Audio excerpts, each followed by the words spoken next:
நாளைக்கு நாளை அப்படி என்ன முக்கியமான நாள்? இஸ்ரேல் மீது ஹமாஸ் பயங்கரவாதிகள் போன ஆண்டு 2023 அக்டோபர் 7ஆம் தேதி கொடூர தாக்குதலை மேற்கொண்டனர். ஆயிரக்கணக்கான ஏவுகணைகளை ஒரே நேரத்தில் இஸ்ரேல் மீது செலுத்தினர். நூற்றுக்கணக்கான ஹமாஸ் பயங்கரவாதிகள் பாராசூட் மூலம் இஸ்ரேலுக்குள் புகுந்தும் வாகனங்கள் மூலம் இஸ்ரேலுக்குள் புகுந்தும் கொலைவெறி தாக்குதலை மேற்கொண்டனர். இதில் 1200 இஸ்ரேலியர்கள் உயிரிழந்தனர். பல இஸ்ரேலிய பெண்கள் பாலியல் வன்முணர்வு செய்யப்பட்டனர்.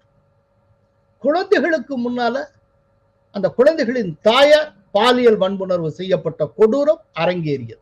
நூற்றுக்கணக்கான இஸ்ரேலியர்கள் பிணை கைதிகளாக பிடிக்கப்பட்டு காசாவுக்கு கொண்டு செல்லப்பட்டனர். இந்த கொடூரம் நடந்து நாளையுடன் ஓராண்டு நிறைவடைகிறது.